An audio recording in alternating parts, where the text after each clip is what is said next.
بسم اللہ الرحمن الرحیم۔ السلام علیکم۔ جنید جمشید کہتے ہیں کہ میں فجر کی نماز پڑھنے کے بعد مسجد میں بیٹھا قرآن مجید پڑھ رہا تھا۔ میں روزانہ فجر کی نماز کے بعد ایک سپارہ پڑھ لیا کرتا تھا۔ یہ مسجد ہمارے علاقے میں تھی اور اس مسجد کے ساتھ ایک بہت بڑا قبرستان بھی تھا۔ میں ابھی سپارہ پڑھ ہی رہا تھا کہ مجھے باہر سے کسی آدمی کے رونے کی آوازیں آنے لگی تھی۔ آوازیں اس قدر اونچی تھیں کہ مجھ سے قرآن مجید پڑھا نہیں جا رہا تھا۔ وہ جو کوئی بھی تھا سسک سسک کر رو رہا تھا۔ مجبور ہو کر میں نے قرآن مجید کی تلاوت کو ختم کیا اور اٹھ کر باہر قبرستان میں آ گیا۔ سامنے ہی ایک قبر پر ایک بزرگ دھاڑے مار مار کر روئے جا رہا تھا۔ مجھے لگا کہ اس بزرگ کو میں نے کہیں دیکھا ہوا ہے۔ میں نے ان کے پاس جا کر ان کے کندھے پر ہاتھ رکھا تو وہ مجھے دیکھنے لگے اور پھر بڑی مشکل سے انہوں نے میرا نام لے کر مجھے پکارا تھا۔ جیسے انہوں نے میرا نام لیا تو مجھے بھی یاد آ گیا کہ وہ چچا امتیاز تھے۔ میں ان کی ایسی حالت دیکھ کر حیران رہ گیا۔ میں نے انہیں تسلی دی اور پھر ان کی خیریت دریافت کرتے ہوئے پوچھا کہ یہ کس کی قبر ہے۔ مجھے معلوم تھا کہ انکل امتیاز کی بیوی کا بہت پہلے ہی انتقال ہو چکا ہے، اس لیے مجھے سمجھ ہی نہیں آیا کہ وہ کس کی قبر پر بیٹھے ہیں، اور پھر انکل کی اگلی بات نے میرے ہوش اڑا دیے تھے۔ جب انہوں نے بتایا کہ یہ نمرا کی قبر ہے، یہ لفظ سن کر میں حیران رہ گیا تھا۔ میں ان کی بیٹی نمرا کو بھی جانتا تھا۔ وہ مجھ سے بھی کم عمر لڑکی تھی، پھر اس کا انتقال کیسے ہو گیا؟ نمرا 19 سال کی لڑکی ہوگی، مگر وہ کہتے ہیں کہ جب جس کی موت جہاں لکھی ہو آ کر ہی رہتی ہے۔ نمرا بھی شاید بڑی جوانی میں ہی موت کی آغوش میں چلی گئی تھی۔ اب مجھے انکل امتیاز کے اس طرح رونے کی وجہ سمجھ آ رہی تھی۔ جوان بیٹی کی موت نے انہیں دل برداشتہ کر دیا تھا۔ میں نے انہیں سہارا دے کر کھڑا کیا تو وہ میرا ہاتھ پکڑ کر قبرستان کے راستوں کو پار کرنے لگے۔ میں نے انکل سے پوچھا کہ نمرا کا انتقال کیسے ہوا؟ نمرا کی موت کی خبر نے مجھے بہت دکھی کر دیا تھا۔ کون سوچ سکتا ہے کہ ایک ہنستی مسکراتی لڑکی اس طرح زندگی ہار سکتی ہے؟ نمرا کے اندر تو زندگی کوٹ کوٹ کر بھری ہوئی تھی۔ وہ بہت ہی شرارتی ہوا کرتی تھی۔ انکل ایک گہری سانس بھر کر رہ گئے تھے، پھر کہنے لگے کہ فرصت سے گھر آنا، بیٹھ کر باتیں کریں گے، پھر تمہیں سب کچھ بتاؤں گا۔ نمرا کی موت اور طبیعت کے پیچھے بھی ایک راز ہے جو میں کبھی کسی کو نہیں بتا سکا، لیکن اب یہ بوجھ مجھے اندر ہی اندر مارتا ہے اور میں چاہتا ہوں کہ اپنا دکھ کسی کے آگے بیان کروں۔ میں بالکل تنہا ہو گیا ہوں۔ تم تو جانتے ہو نمرا میری اکلوتی بیٹی تھی، وہ اس طرح مجھے چھوڑ کر گئی ہے کہ میرا گھر ویران ہو گیا ہے۔ میں سارا وقت اکیلے روتا رہتا ہوں، گھر میں بالکل بھی دل نہیں لگتا۔ تم آؤ گے تو ماضی کی باتیں دہرائیں گے۔ میں نے ان سے وعدہ کر لیا کہ میں جلدی ان کے گھر تشریف لاؤں گا۔ البتہ میرے ذہن میں بہت سے خیالات پیدا ہونے لگے تھے کہ نمرا کی موت کے پیچھے ایسا کون سا راز ہوگا جس نے وقت سے پہلے ہی انکل کو اس قدر نڈھال اور بوڑھا کر دیا ہے۔ انہیں ان کی گاڑی میں بٹھا کر میں خود اپنے گھر کی طرف روانہ ہو گیا۔ اس کے بعد میرے 2 دن بڑے ہی مصروفیات میں گزرے اور پھر مجھے نمرا کا خیال آ گیا تھا۔ دراصل میں نے اور نمرا نے قرآن پاک کی پڑھائی ایک ہی مدرسے سے شروع کی تھی۔ محلے میں لڑکے اور لڑکیوں کا مدرسہ ایک ہی تھا اور پھر بالغ ہونے کے بعد بیٹھنے کی جگہ الگ ہو جایا کرتی تھی۔ اس لیے ابتدا میں ہم دونوں بہت اچھے تھے اور پھر ہم دونوں ہی الگ الگ ہو گئے، مگر ہم دونوں نے ایک ہی مدرسے سے حفظ کیا تھا۔ لڑکیوں کی بیٹھنے کی جگہ نیچے تھی اور لڑکے اوپر والی منزل پر جایا کرتے تھے۔ نمرا سے ہماری محلے داری بھی تھی۔ نمرا کی میری چھوٹی بہن سے دوستی بھی تھی۔ وہ دونوں ہم عمر تھے، مدرسے میں بھی ساتھ ہی بیٹھتے تھے اور اسی نسبت سے میں انکل امتیاز کو بھی پہچانتا تھا۔ میری بہن اکثر مجھے یہ کہہ کے چھیڑتی تھی کہ بڑے ہونے کے بعد وہ نمرا کو میری دلہن بنائے گی۔ یہ سن کر میں فوراً انکار کر دیتا، کیونکہ نمرا کی شرارتوں سے تو سبھی بہت تنگ تھے، لیکن وہ اس قدر اچانک اس دنیا سے چلی جائے گی یہ میں سوچ بھی نہیں سکتا تھا۔ ہم دونوں نے کافی عرصہ پہلے یہ محلہ چھوڑ دیا تھا۔ ہم دوسرے گھر شفٹ ہوئے تو میری بہن کا نمرا سے تعلق ختم ہو گیا، اس لیے اس کی موت کی خبر بھی شاید ہمیں نہ مل سکی۔ جیسے ہی مجھے انکل یاد آئے، میں نے فوراً سے اپنی بہن کو فون کر کے نمرا کی موت کی خبر سنائی تو وہ بھی حیران رہ گئی کہ اتنی دیر اسے یقین ہی نہیں آیا۔ پھر وہ کہنے لگی، آپ انکل امتیاز کے گھر ضرور جائیے گا۔ میں نے اپنی بہن سے کہا کہ میں شام کو ہی ان کی طرف جاؤں گا۔ میں نے جلدی اپنے کام نمٹائے پرانے محلے کی طرف روانہ ہو گیا۔ محلے میں داخل ہوا ہی تھا کہ کچھ پرانے لوگ مجھے نظر آنے لگے۔ ہر کوئی مجھے پہچانتا تھا، سبھی میرا حال چال پوچھنے لگے۔ میرا بچپن کا دوست فرید بھی مجھے پہچان کر میرے پاس چلا آیا۔ اس سے مل کر مجھے بڑی خوشی ہوئی۔ جب میں نے اسے بتایا کہ میں یہاں انکل امتیاز کے گھر جانے کے لیے آیا ہوں تو اس کے چہرے کا رنگ بدل گیا۔ وہ آہستگی سے میرے قریب ہوا اور کہنے لگا، اتنے عرصہ بعد تجھے انکل امتیاز کا خیال کیسے آ گیا؟ کہیں تو بھی نمرہ کے بارے میں جاننے کے لیے تو نہیں آیا؟ اس کی بات سن کر میں اچھل پڑا اور کہا، تم کیا کہنا چاہتے ہو؟ وہ دھیرے سے مسکرایا اور کہنے لگا، یہاں تو پورا محلہ ہی نمرہ کے بارے میں باتیں کرتا ہے، کوئی بھی نہیں جانتا کہ نمرہ کی اچانک موت کیسے ہو گئی۔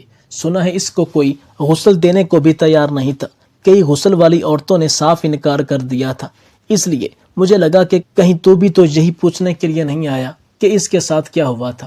مجھے اپنے دوست کی باتیں سمجھ تو نہیں آئی تھی، لیکن ایک مرحوم لڑکی کے بارے میں اس طرح کی بات کرنا مناسب نہیں تھا، اس لیے میں نے انکار میں سر ہلایا اور کہا کہ نہیں، مجھے نمرہ کی موت کے بارے میں کچھ علم نہیں ہے، میں تو بس انکل سے ملنے کے لیے آیا تھا۔ میں نے ساری بات گول مول کر دی تھی اور اپنے دوست سے اجازت لے کر انکل کے گھر پہنچ گیا۔ مجھے لگا تھا کہ وہ جھوٹ بول رہا ہوگا یا پھر بات کو بڑھا چڑھا کر پیش کر رہا ہوگا۔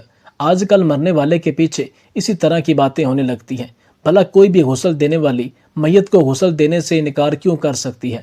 مجھے دروازے پر دیکھ کر انکل بہت خوش ہوئے، ان کے اداس چہرے پر رونق آ گئی۔ وہ مجھے اندر لے کر آئے، کچھ دیر حال احوال پوچھنے کے بعد وہ خود ہی نمرہ کے بارے میں بتانے لگے اور میں ان کی باتیں سن کر دنگ رہ گیا۔ انکل نے بتایا کہ نمرہ نے اپنا حفظ بہت اچھی طرح مکمل کر لیا تھا اور پھر وہ گھر جا کر لڑکیوں کو قرآن پاک کی تعلیم دینے لگی۔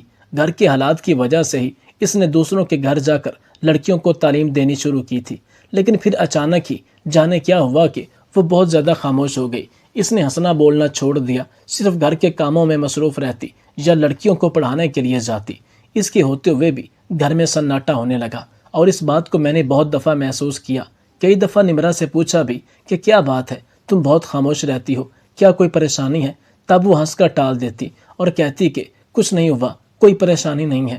اس کے سر پر ماں کا سایہ نہیں تھا اور باپ ہونے کی وجہ سے میں ہر بات کھل کر بھی نہیں پوچھ سکتا تھا۔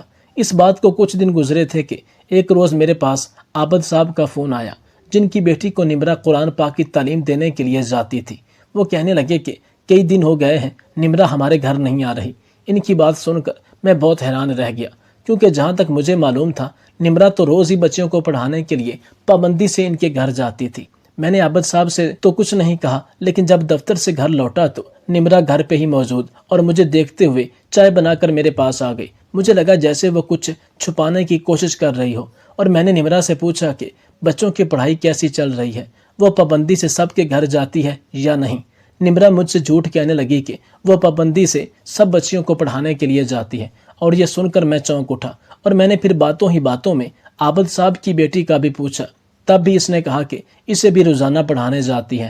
مجھے اس کی بات سے ہرگز یہ توقع نہیں تھی کہ میری بیٹی کبھی مجھ سے جھوٹ بولے گی۔ اس بات نے مجھے بہت زیادہ پریشان کر دیا تھا کہ نمرہ نے مجھ سے جھوٹ کیوں کہا ہے، جبکہ میں جان گیا تھا کہ وہ عابد صاحب کے گھر نہیں جا رہی۔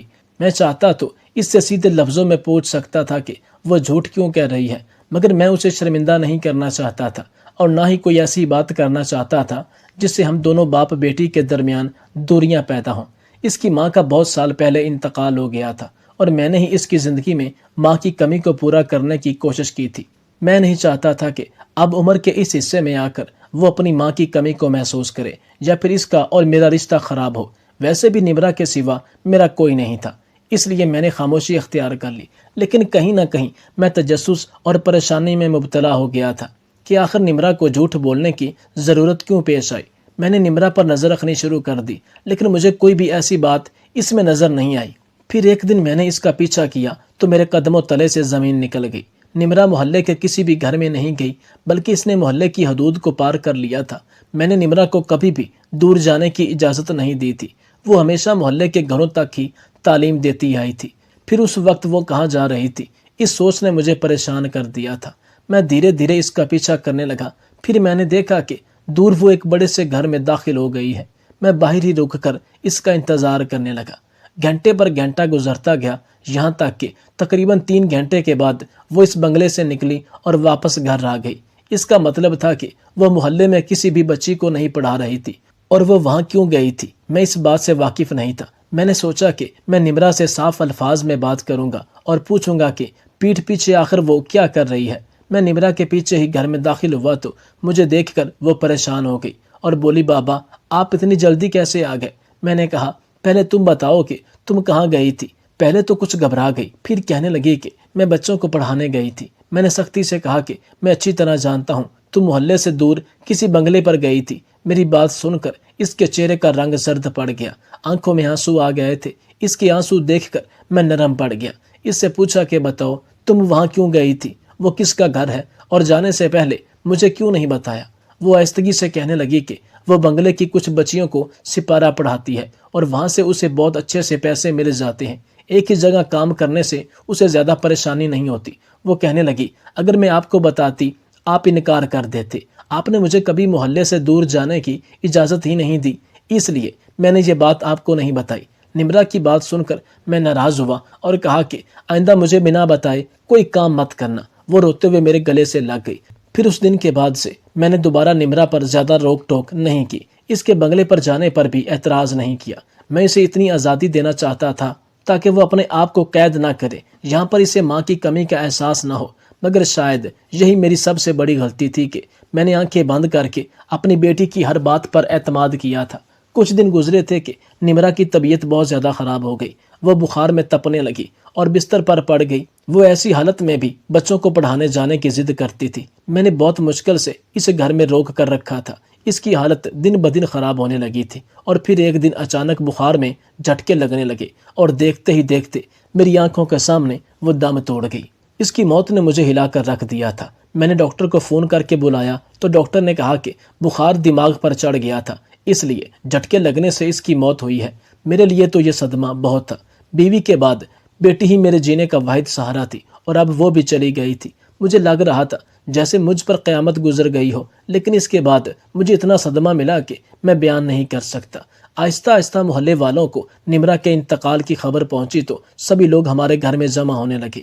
میں نے کچھ محلے کی خواتین سے کہہ کر اسے غسل دینے والی عورت کا انتظام کیا، اور پھر جب غسل دینے والی عورت آئی اور نمرا کو غسل دینا شروع کیا تو نہ جانے کیا ہوا کہ کچھ ہی دیر کے بعد وہ چیختی ہوئی باہر آئی اور بولی وہ نمرا کو غسل نہیں دے سکتی۔ اس نے میرے آگے ہاتھ جوڑے اور واپس چلی گئی۔ مجھے کچھ سمجھ نہیں آ رہا تھا۔ پھر میں نے دوسری عورت کا انتظام کروایا۔ محلے کی کچھ خواتین اس کے ساتھ شریک ہو گئی اور نمرا کو غسل دینے لگی، لیکن وہ سب بھی چیختی ہوئی باہر آئیں اور مجھے کہا کہ نمرا کی ٹانگوں پر بہت بڑا سانپ بیٹھا ہوا ہے۔ وہ سب خواتین میرے گھر سے بھاگ گئی تھیں۔ جب سب لوگوں نے میری بیٹی پر باتیں کرنا شروع کی اور آہستہ آہستہ میرا گھر خالی ہو گیا، مجھے کچھ سمجھ نہیں آ رہا تھا کہ یہ سب کیا ہو رہا ہے۔ اور پھر جب میں نے دیکھا کہ میری بیٹی کو کوئی غسل نہیں دینا چاہتا تو میں نے خود یہ فیصلہ کیا کہ میں اپنی بیٹی کو غسل بھی خود دوں گا اور اس کی تدفین بھی اکیلے کروں گا۔ میں نے نمرا کو بہت نازوں سے پالا تھا۔ اس کی زندگی کا یہ آخری سفر بھی اپنے ہاتھوں سے پورا کرنے کو تیار تھا۔ میں اس نیت سے اندر جانے ہی لگا تھا، پھر اچانک میری خالہ میرے گھر آ گئی۔ میں نے انہیں ساری بات بتا دی۔ وہ حافظ قرآن اور اللہ والی تھی۔ انہوں نے وہیں بیٹھ کر سورہ بقرہ پڑھی اور اکیلے ہی میری بیٹی کو غسل دینے کے لیے اندر چلی گئی۔ اور پھر جب غسل دینے کے بعد وہ باہر آئیں اور جو بات انہوں نے مجھے بتائی وہ میرے لیے بڑی ہی حیران کن تھی۔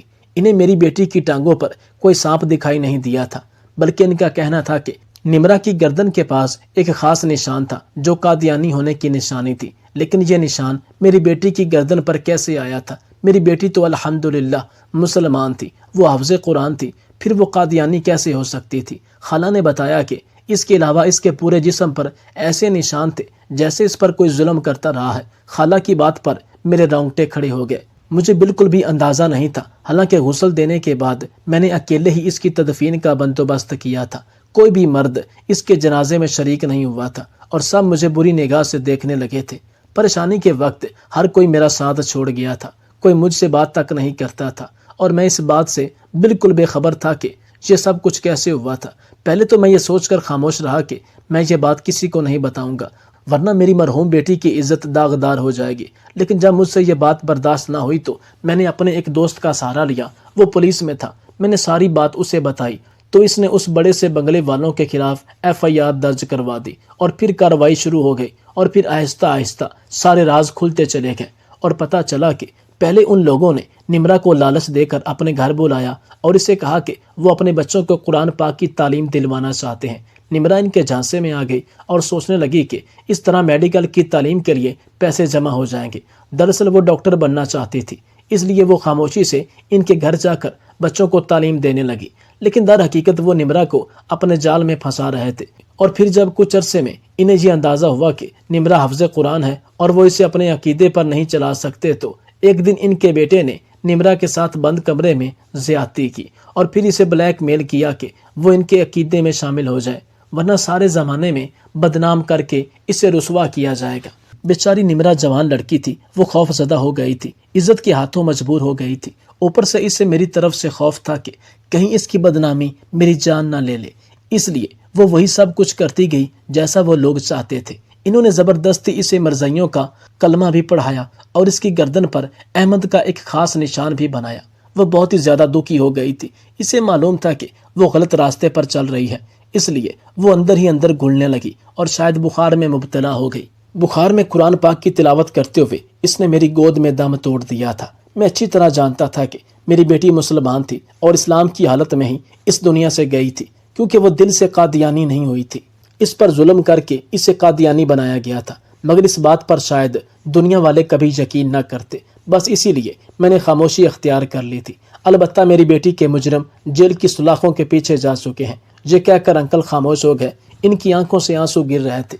میں ان کا درد اچھی طرح سمجھ سکتا تھا۔ کچھ کافروں نے بڑی بے رحمی کے ساتھ ان کی جوان بیٹی کی زندگی برباد کر دی تھی، اور رہی محلے والوں کی بات تو انہوں نے بھی انکل کا جینا مشکل کر دیا تھا۔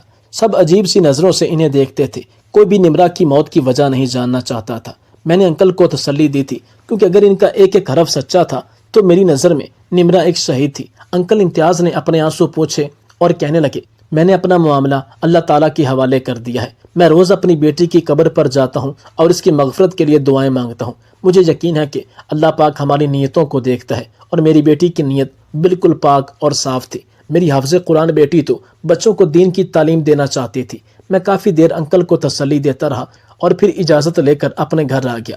راستے میں یہی سوچتا رہا کہ کیوں آج کے دور میں مرزائی اتنے طاقتور ہو رہے ہیں، کیوں قادیانی کھلم کھلا ہم لوگوں پر وار کرنے لگے ہیں۔ کیا ہمارا قانون کمزور پڑ چکا ہے، یا ہم لوگ اسلام سے اتنے دور ہو گئے ہیں کہ دوسرے مذاہب کی چکا چوند زندگی ہمیں متاثر کر رہی ہے؟